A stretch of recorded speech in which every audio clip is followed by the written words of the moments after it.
Welcome to today's episode of the Mindset Mentor Podcast. I'm your host, Rob Dial. Today, we're going to be talking about how to stop being lonely and the secret to loneliness. And really, what it's going to come down to is how to build a strong and lasting relationship by becoming whole within yourself more than anything else. And one of the things that I've come to find as I have grown up over the years is it's a really common belief that finding a partner will fill the loneliness and the unhappiness within ourselves, right? If you look at Hollywood, it's like everyone's always screwed up until they find the person that they can fall in love with. And then they live happily ever after once they find that perfect. And then there's like, your soulmate, the phrase your soulmate, there's your twin flame. There's all of these things that make people think that there's something wrong with them until they find someone that is good for them. And finding that person that is good for them is their quote unquote other half. When in reality, what we really should be working on is how do we become whole as ourselves? Because if you go into a relationship as half, expecting another half, you will probably have that relationship fail. And, it's a really big misconception that I think has probably led to a lot of relationships failing is I need to get into a relationship with someone else so that I can fix myself. When in reality is I need to fix myself so that I can get into a healthy relationship. Because the truth is no one is going to complete you and nobody is going to make you happy. Yes, that is correct. Nobody will make you happy. It's also not your partner's job to make you happy.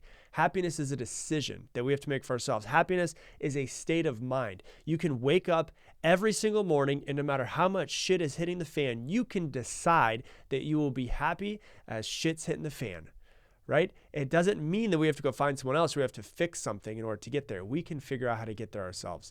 And so the key to a successful relationship, really what it comes down to is finding wholeness within yourself first and then getting into a relationship.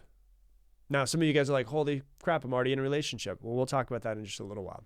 But in this episode, we're going to dive into is why so many relationships fail because of this, and the importance also of self-discovery, self-love, which we talked about in a previous episode, how to build a strong and lasting relationship by becoming whole within yourself. But first, what we really need to come down to is the root of why most relationship problems exist, why most problems come up, and why most people end up, not most, but I guess we could, 50% of marriages fail, but more than 50% of relationships fail. And usually what it comes down to is one or both of the people are seeking external solutions for internal problems.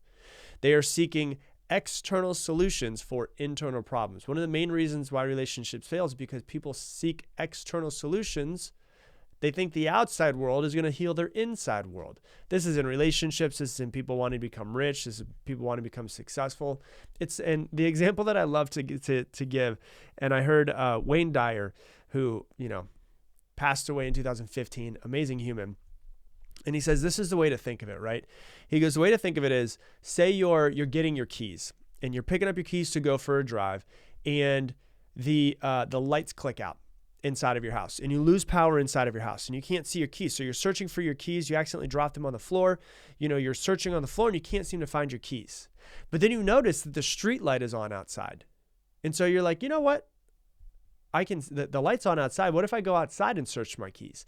So then you go outside under the street light, and you start searching for your keys, and your neighbor comes over and your neighbor's like, hey, what's going on? Is everything okay? And you're like, oh, I'm just searching for my keys. He's like, oh, well, let me give you some help. I'll come in and help you. He comes over, he starts helping you search for your keys, search for a few minutes, and he goes, hey, like, what area did you have? Like, where did you last see them? Where was it? And you go, inside. Your neighbor would be like, why are we searching for your keys that you dropped outside?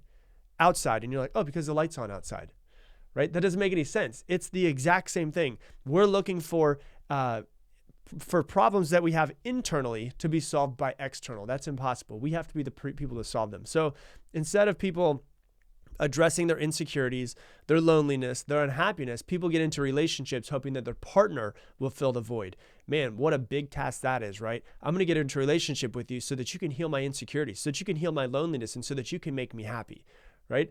then they think that this other person will then end up healing their heart. But unfortunately, this approach is going to lead to a relationship being built on really, really weak foundations. So it's setting the stage for countless problems that are going to pop up later on down the road. So it's really important to understand that no one can fix your problems. No one can fix your internal issues. That responsibility lies solely on us. So it really begs the question, before we go in and try to fix ourselves, why do we feel unwhole? Why do we feel unlovable or unloved? Well, there's many reasons, because when you grow up as a human, you get kicked in the face a lot. No matter how great life was or was not, you're going to get kicked in the face, right? And it comes back to our upbringing. A lot of times, I've said this before in previous podcast episodes, parents retract their love as a tool to get their children to be obedient a lot of times. And they don't even know they're doing it. And usually they're doing it because their parents did it. And so a lot of parents actually retract their love from their child to get their child to do what they want them to do, which then makes the child feel unlovable. Because if my parents, who are supposed to love me more than anybody else in the world, this is obviously subconscious talking, if my parents love me more than anyone else in the world, how could and they don't love me fully, how could anybody else fully love me? So that happens. Then you grow up and you fail some tests and you think that you're stupid. And then you get beat up and you feel like you're a loser. And then you get heartbroken and you feel like you're unlovable. And we develop these stories throughout our lifetime of how we're not enough, and how then we feel like if we're never enough, we'll never be enough. There's nothing that we can do to ever become whole, is a lot of what people feel. And oh my God, but if I get into a relationship, then maybe I'll feel whole. Because in Hollywood, they tell me when I get into a relationship, that's my other half. That's the other person that I've been looking for. It's going to make me feel like there's finally nothing wrong with me. That's a bunch of bullshit, right? We must unravel the stories that we tell ourselves in our head about not being good enough, smart enough, unlovable, that we're stupid, that we're a loser. We must unravel all those stories and start to tell ourselves new stories. Because when you're, unhealed and you're lonely, it can lead to, a few negative consequences. One of those that it can lead to is unrealistic expectations. When you're lonely, it can cause people that are lonely to view a potential partner as their quote unquote savior. Oh, this is the person who's going to rescue me. How many times have we heard knight in shining armor, right? Like these phrases are just repeated over, thinking that somebody's going to save us. So we have unrealistic expectations that the person's going to save me. They're going to rescue me from my emotional pain. They're finally going to make me feel like I'm good enough. And what it does is it puts immense pressure on the person that you get into a relationship with, and usually sets the relationship up for failure. Nobody can live up to such unrealistic expectations. So that's the first thing, is the unrealistic expectations. Second thing it can set you up for is codependency. So those people who enter relationships to try to escape loneliness may become overly reliant on their partner for their emotional support. Like they actually feel like they need that person. That's why a lot of people have, breakdowns when they get broken up with, is because they feel like the person who gave them, who was their foundation, their safe place of emotional support is gone. They don't know what to do with themselves, right?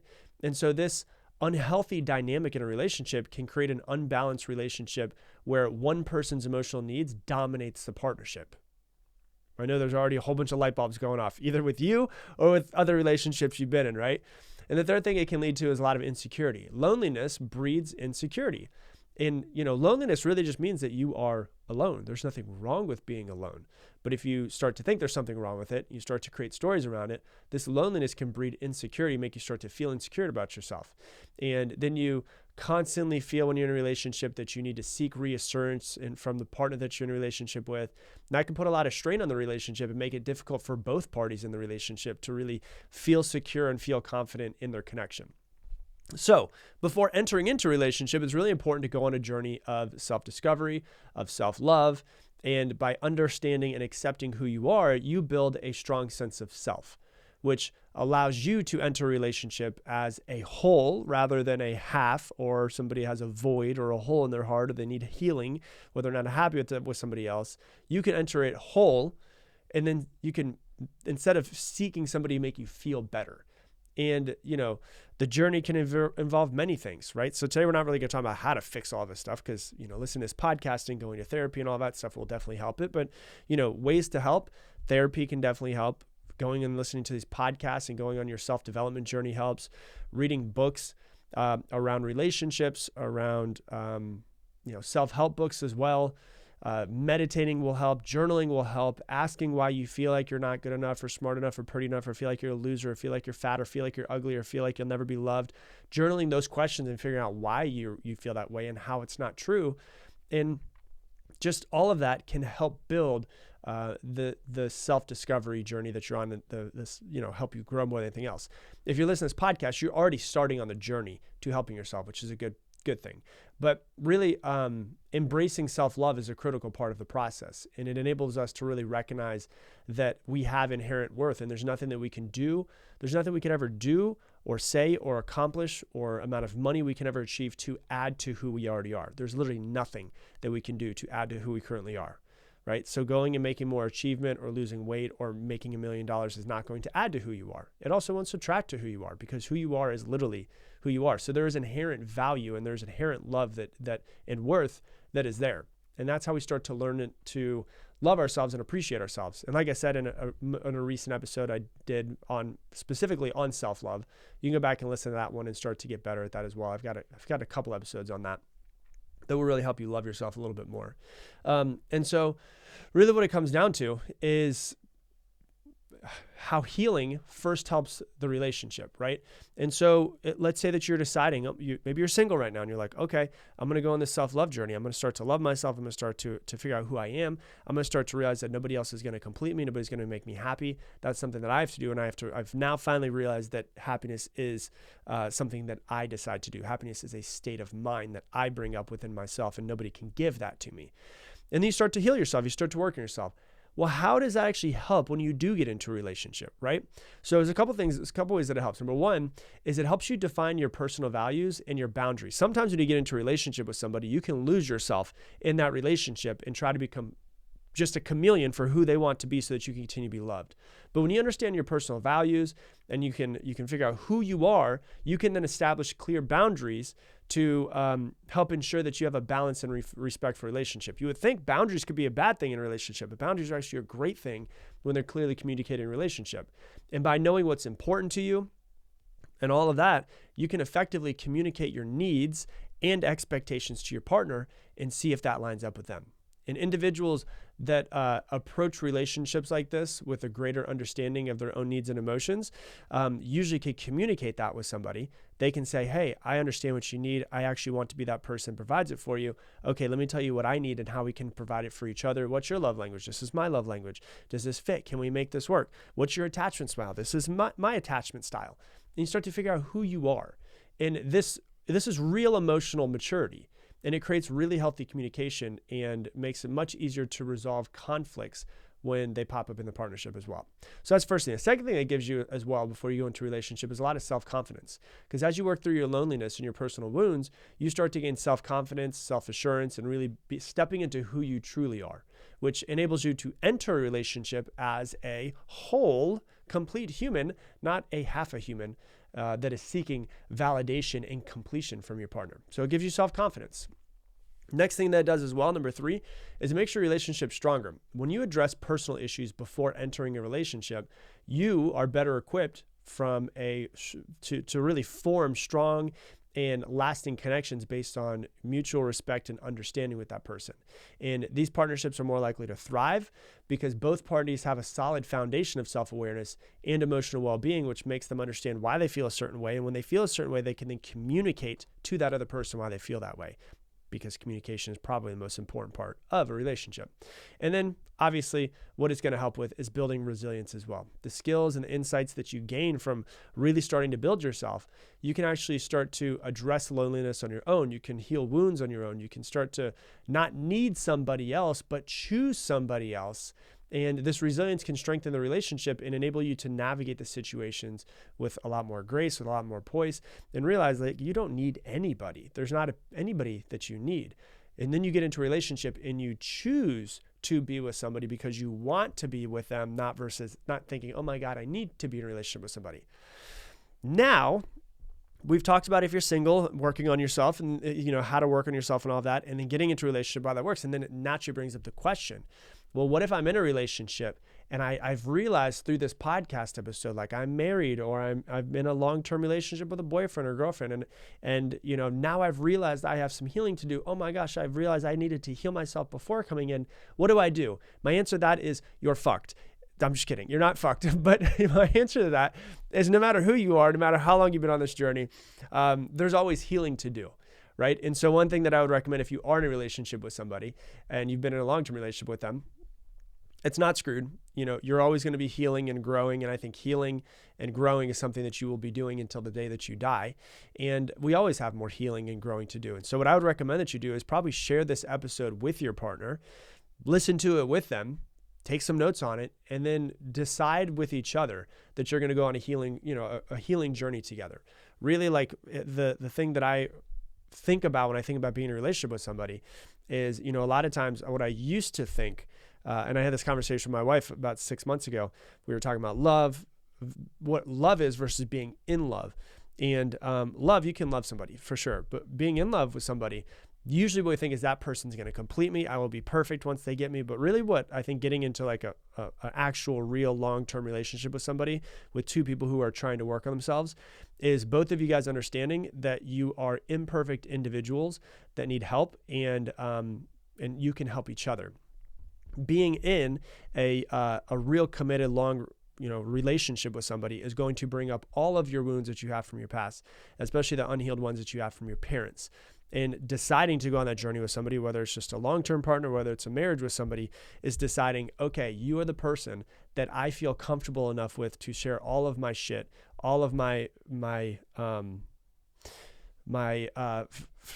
insecurities, all of my problems that I still have that I'm trying to overcome, and knowing that you are probably the only person, like you are the gateway to help me go through there. Like I don't have to have you, but you're going to help me heal these wounds and create a safe space for me to do so.